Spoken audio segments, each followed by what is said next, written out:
Welcome back to the Rules of Engagement. We're now about to do the Q&A section, and the first question is going to be from, it's going to be actually from a YouTube comment. So I take ones from Twitter, but also if you comment on the Rules of Engagement VODs in the YouTube section, particularly the recent ones. So, you know, whichever, I'll check over the last couple days to find it. So this is from Not Night. I'm going to say that's how you pronounce it. I'm curious as to when I should get both Blink and Charge. I usually get one and not the other. So that's actually a really good question. So it really comes down to a couple things. What type of army composition are you going for? More Stalkers, more Zealots.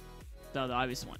Now the really question is should be which should you get, or if you're mixed, should you get Charge or Blink? So let's say PvT. If you're going for Colossi Stalkers and Sentries, and if you have a good number of Sentries, right? If you have enough gas, ideally you get Stalker Colossi, use Force Fields to keep the Bile back, and then you get Blink to be able to blink the Stalkers wherever the Vikings are. If you don't have much gas, you can't get a high Stalker count, you go Zealots. In that case, you say, you know what, I can't deal very well with the Vikings, but I'm going to use Force Fields to trap his Bio Army. Then my Zealots will charge in, take him out. I might lose a Colossi, but I really want Charge in that case. So it depends on your gas quantities. If you're going Colossi, you have a lot of gas, you go for Blink and Stalkers. If you don't, if you're going Templar, pretty much always get Charge, because then Zealots will cost less cash. That allows you to get a lot more Templar. And more Templar, the better. Now, against Zerg, if they're going Roach Hydra, go Blink Stalkers. If they're going a lot of Zerglings and Festers, then you want Charge lots. But versus Zerg, when in doubt, always really get Blink Stalkers. Let's just say that versus Zerg. PvP, if you're opening Blink, you want to get that early on to have fun with Stalkers and opening. If you don't have Blink Stalkers as part of your opening, I would say, unless your opponent's going heavy air, never get Blink Stalkers. There's some cases, but really, if it's going to a mid to late game PvP, Charge lots are much more effective in the battle, so stick with them, unless your opponent's getting there. Next question is going to be from Ryoku. And it says, what are effective ways countering Biomine drops as a Protoss player? So, that one's actually, I can give a nice simple answer. Your Protoss opening, unless it's an all-in, has either a Forge or Robo in it early on. If you have an early Forge, by early on I mean like you build your Nexus, you have one gateway, you build your Nexus. Right after that, you either get a Forge or a Robo, and then you get 2 more gateways. Those are the 2 common openings right now. If it's a Forge, put 1 cannon in each mineral line, have your Mothership Core between them, Photon Overcharge, whichever Nexus they drop is at, Photon Overcharge plus cannon plus Pro Pool clears it up. If you went for Observer, and you know they have a factory or they potentially could, each of your bases should have Observer and at least 2 Stalkers, if not more.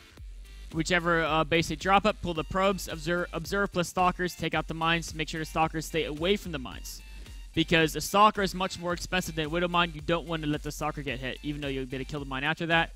Do not want to lose a Stalker. So, if you go Robo, Stalker plus Observer, each base. If you go Forge, Cannon, each base, plus Pro Pool.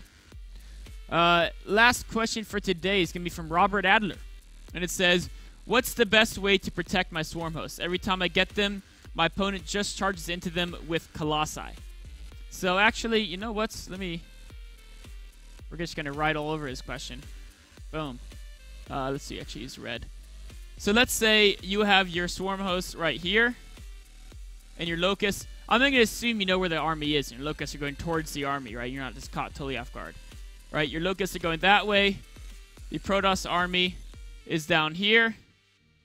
And they're plowing through your Locusts and they're killing them. Right? And the problem you're having is that you can summon Locusts every 25 seconds. 22 seconds. Sorry, I think it's 22 seconds.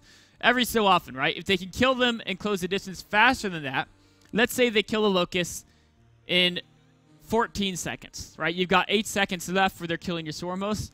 What do? You should be able to realize that during a battle. So as soon as this battle happens right here, you look at it and say, oh no.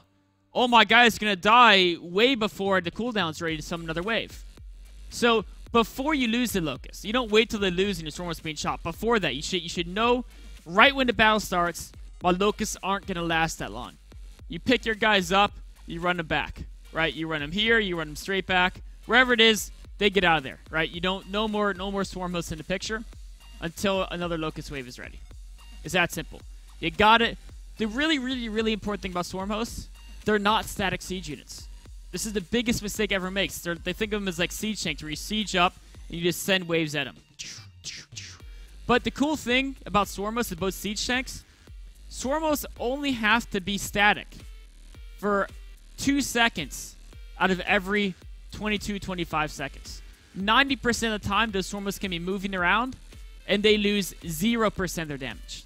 90% of the time, they can be moving. There's not a single other unit that's like that besides the Phoenix, which is 100%. They're actually the most mobile unit as far as being able to be moving but still being part of the battle while they're moving in the entire game, right? It takes a Korean Grandmaster to stutter step Marines perfectly because every 0.86 seconds without stim, you've got a turn and fight.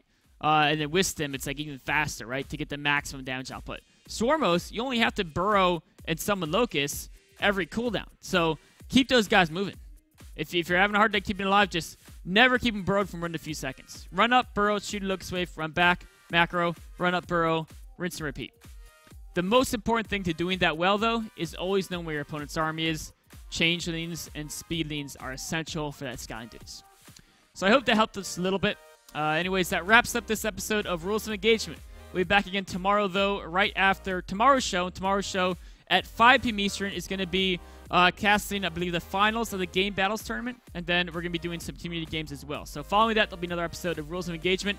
Thank you guys for watching, and I'll see you tomorrow.